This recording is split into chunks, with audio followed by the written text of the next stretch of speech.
बताया उसे जाता है जो सुनने की इच्छा रखता हो, और समझाया उसे जाता है जो समझना चाहता हो। आचार्य चाणक्य। दोस्तों, लाइफ है तो प्रॉब्लम्स तो होंगी, बिना प्रॉब्लम्स के लाइफ पॉसिबल ही नहीं है। लेकिन प्रॉब्लम्स के लेवल जरूर बदलते रहते हैं। स्कूल्स में स्टडीज से रिलेटेड प्रॉब्लम्स, जॉब में वर्क से रिलेटेड प्रॉब्लम्स, फैमिली में रिलेशनशिप से related problems, health problems, money problems, ऐसी और भी लाइफ के साथ बढ़ती कम होती रहती हैं। अब आप इन लाइफ प्रॉब्लम्स को कितना स्मार्टली हैंडल करते हैं और आगे बढ़ते हैं, इससे आपका फ्यूचर बनता है, आपकी पर्सनैलिटी बनती है। दोस्तों, किसी इंसान के लिए जो सबसे ज्यादा जरूरी होता है वो है उसका विजडम, उसका नॉलेज, उसकी समझदारी। क्योंकि ज्ञान का प्रकाश जब बढ़ता है तो प्रॉब्लम्स का अंधेरा कम हो जाता है। अब जब ज्ञान की बात आती है, प्रॉब्लम्स को स्मार्टली हैंडल करने की बात आती है, सक्सेसफुल बनने की बात आती है, तो हमारे जहन में एक नाम जरूर आता है, वो है आचार्य चाणक्य का, जिनके ज्ञान और लाइफ टीचिंग्स को हम जरूर याद करते हैं और अपनी लाइफ का अवलोकन करते हैं। और ऐसा भी हो सकता है कि आपने चाणक्य को इनके कोटेशन, शॉर्ट वीडियोस या किसी टेलीविजन सीरियल के जरिए सुना हो या पढ़ा हो और आप इनके बारे में और जानना चाहते हो। या आपको यह भी लग सकता है कि चाणक्य तो बहुत पुराना हो चुका है, इनकी टीचिंग्स आज के टाइम में कैसे काम कर सकती है? हा? आपके ऐसे बहुत सारे सवालों के जवाब के तौर पर इस ऑडियो बुक को बनाया गया है, जिसमें आज के टाइम के हिसाब से आचार्य चाणक्य की लाइफ टीचिंग्स को मॉडर्नाइज करके पेश किया गया है। आपके मन में यह सवाल आ सकता है कि यह ऑडियो बुक कैसे आपकी day to day life problems को सॉल्व कर सकती है, ये कैसे आपको समृद्ध और समझदार इंसान बना सकती है? तो सुनिए, आचार्य चाणक्य अपने आप में एक ज्ञान के सागर है, ये तो हम सब जानते हैं, है ना? जिन्होंने इतिहास में ऐसे ऐसे कारनामे किए हैं जिन्हें आज भी हम एक सीख के तौर पर याद करते हैं। लेकिन तब की और आज की सिचुएशन में बहुत अंतर आ चुका है। पहले राजा महाराजा हुआ करते थे, युद्ध नीतियां हुआ करती थी, लेकिन आज हम एक अलग परिवेश में रहते हैं, जहां हमारी कामयाबी का मतलब ज्यादा पैसा, लाइफ कंफर्ट और अपने फ्रेंड्स, फैमिली के साथ अच्छा रिलेशन हो चुका है। आज के टाइम में खुद के इमोशंस को हैंडल करना बड़ा टास्क बन गया है। कंपटीशन हाई होने की वजह से सक्सेस रेशियो बहुत कम हो गया, चाहे आप किसी भी फील्ड में क्यों ना हो, और अपनी प्रोडक्टिविटी को बढ़ाना भी एक चैलेंज बन गया है। सोचिए, अगर आज आचार्य चाणक्य होते तो वो हमारी इन प्रॉब्लम्स का क्या सलूशन बताते? बस इसी बात को जानने और समझने के लिए आप इस चाणक्य नीति को सुन रहे हैं। इस ऑडियो बुक में आचार्य चाणक्य और चंद्रगुप्त मौर्य की कहानियां आपको नहीं मिलेंगी, और ना ही इतिहास में उन्होंने क्या किया, इन सब बातों का डीपली जिक्र किया होगा।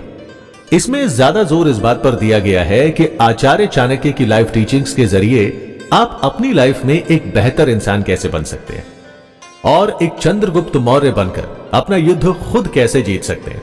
चलिए, तो बिना देर किए अपने सफर की शुरुआत करते हैं, जिसका नाम है चाणक्य। हेलो ऑल, मैं हूं एजे।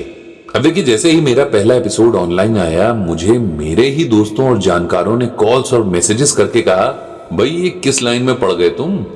ये लाइन तो चाणक्य नीति की है, और उसके सेकंड एपिसोड में भी अब अपन बात करना शुरू करते हैं। पर उससे पहले मैं आपको बताना चाहूंगा कि चाणक्य को लेकर मेरी समझ भी बहुत ज्यादा नहीं है।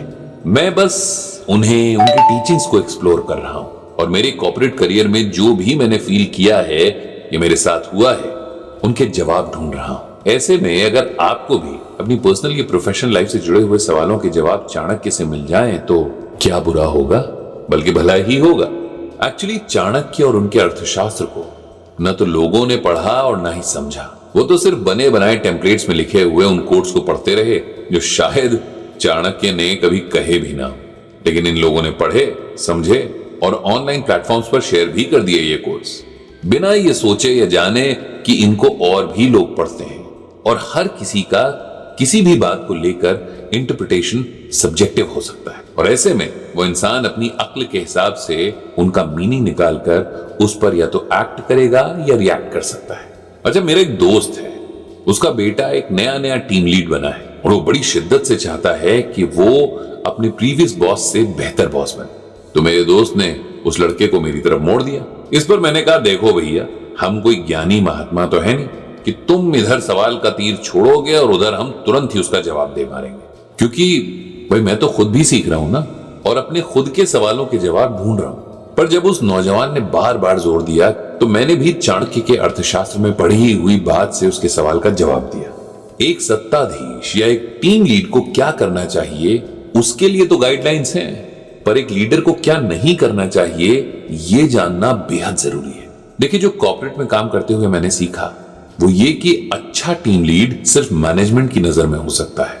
अपनी टीम के लिए वो अच्छा है या बुरा है ये एक सब्जेक्टिव सोच है। हमारे गांव में कहावत है, सास पत्थर की मूरत भी हो तो भी बुरी लगती है। उसी तरह बॉस किसी भी हाल में सबका पसंदीदा इंसान हो ही नहीं सकता, और इसका कारण है टीम में डिससैटिस्फैक्शन। आप कुछ भी कर ले, टीम में इस फीलिंग को आने से नहीं रोक पाएंगे, क्योंकि सैटिस्फैक्शन भी सब्जेक्टिव है, तो इसे तो भूल ही जाता है। लेकिन एक अच्छे लीडर के बारे में चाणक्य ने जो कहा है, पहले उस पर ध्यान देते हैं, क्योंकि हमारा मुद्दा है चाणक्य जैसे ग्रेट थिंकर, फिलोसोफर, पॉलिटिशियन की टीचिंग्स में से अपनी लाइफ के सवालों के जवाब ढूंढना। खुद चाणक्य ने अपने ग्रंथ अर्थशास्त्र में 21 बातें ऐसी बताई हैं जो एक लीडर को नहीं करनी चाहिए, जिसमें से हम सबसे इंपॉर्टेंट बात को सबसे पहले चुन रहे हैं। चाणक्य ने टीम में पहले डिससैटिस्फैक्शन का मेन रीजन माना है जूनियर्स का खुश ना रहना।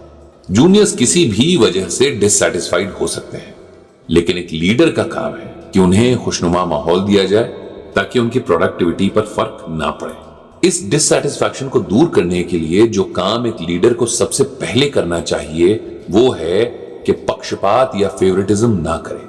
अगर एक लीडर किसी खास टीम मेंबर, वो चाहे मेल हो या फीमेल, उसको किसी भी वजह से फेवर करता है तो ये टीम में डिससैटिस्फैक्शन का मेन रीजन हो सकता है। इससे लॉबिंग को बढ़ावा मिलता है और आखिरकार एक अच्छी खासी टीम स्प्लिट हो सकती है, यानी टूट सकती है, जो आगे जाकर सिर्फ और सिर्फ इंटरनल पॉलिटिक्स का कॉन्फ्लिक्ट शुरू करवाती है। इससे टीम में एक अनईजी सा माहौल बन जाता है और एट द एंड प्रोडक्टिविटी पर भी अनइमेजिनेबल इंपैक्ट होता है। ऐसे में अगर कोई एक टीम मेंबर अपनी परफॉर्मेंस की वजह से लीडर का फेवरेट हो भी तो भी लीडर को उसकी ज्यादा तारीफ नहीं करनी चाहिए, बल्कि उसे मेंटोर करने में वक्त देना चाहिए ताकि वो आगे जाकर एक अच्छा लीडर प्रोस्पेक्ट बन सके। उसके साथ ही लीडर को अपनी टीम में एक हेल्दी कंपटीशन शुरू करना चाहिए, जहां हर कोई एक दूसरे को पछाड़ना तो चाहे, but not with the help of unethical means. कभी अगर किसी को फेवर करना ही पड़ जाए तो लीडर को हमेशा राइट और रॉन्ग के बारे में सोचना चाहिए। यहां राइट और रॉन्ग का सिलेक्शन इतना इंपॉर्टेंट इसलिए है क्योंकि इससे टीम की हेल्थ इंपैक्ट होती है। और हां, हमेशा याद रखें कि आपकी राइट चॉइस अधिक अच्छे के पक्ष में होनी चाहिए, जिससे टीम के बीच में हार्मनी बनी रहे। अगर टीम में कहीं डिस्प्यूट हो तो उसके लिए कॉन्फ्लिक्ट मैनेजमेंट की हेल्प लेना सबसे ज्यादा इंपॉर्टेंट है। जिन दो पार्टीज में कॉन्फ्लिक्ट अराइज हुआ है उन दोनों से ही सेपरेट और कंबाइंड डिस्कशन दोनों ही जरूरी है। पहले सेपरेट और फिर कंबाइंड डिस्कशन में दोनों ही पार्टीज के पर्सनल और प्रोफेशनल ग्रजेस निकलकर सामने आते हैं और कुछ केसेस में थोड़े इमोशंस भी निकल के आते हैं। इसीलिए पहले सेपरेट डिस्कशन और फिर कंबाइंड डिस्कशन होना चाहिए, क्योंकि इमोशन पहले निकल जाएं तो कंबाइंड डिस्कशन में सिर्फ लॉजिक पर बात होती है। दोनों ही पार्टीज को उनकी टीम में उनकी अहमियत समझाएं और फिर उन दोनों की इंपॉर्टेंस एक दूसरे की प्रोफेशनल ग्रोथ के पर्सपेक्टिव से समझाएं।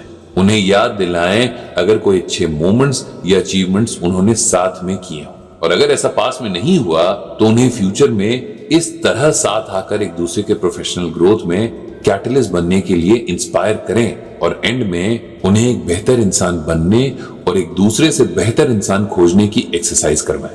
ऐसी एक्सरसाइज आपको एचआर टीम या लर्निंग एंड डेवलपमेंट टीम को साथ में रख के करवानी चाहिए, बल्कि ऐसी एक्सरसाइज तो पूरी टीम के साथ होनी चाहिए, ताकि अगर आगे से कहीं पर भी कोई कॉन्फ्लिक्ट अराइज हो तो वो आपस में ही मैच्योरली हैंडल करके वहीं का वहीं निपटा दिया जाए और आपके प्रोडक्टिव टाइम से वक्त की डिमांड ना की जाए। अभी आपको लग रहा होगा कि ये सब तो भाई मॉडर्न मैनेजमेंट में भी पढ़ाया जाता है ना? लेकिन आज के मॉडर्न मैनेजमेंट का मेजर चंक हमारे ही एंशिएंट टीचर्स जैसे विष्णुगुप्त चाणक्य ने सैकड़ों सालों पहले ही निकाल दिया था। सिर्फ मुझे लगता है कि चाणक्य का अर्थशास्त्र सिर्फ उनकी प्रकांड बुद्धि से रचा गया एक ग्रंथ ही नहीं है, बल्कि आज के और कल के दौर में मैनेजमेंट, पॉलिटिक्स और स्ट्रैटेजी का एक ऐसा दस्तावेज है जो दुनिया भर में किसी भी दौर में रेलेवेंट है, था और रहेगा। तभी शायद मुझे भी अपने सवालों के जवाब चाणक्य की टीचिंग से मिलते हैं और हो सकता है आपको भी मिल जाए। इसीलिए चाणक्य जरूर पढ़ें, समझें और अब्सॉर्ब करें। बाकी मेरे साथ तो इस पॉडकास्ट को आप सुन ही रहे हैं। फिर मिलेंगे चाणक्य नीति के अगले एपिसोड में। तब तक के लिए चाओ।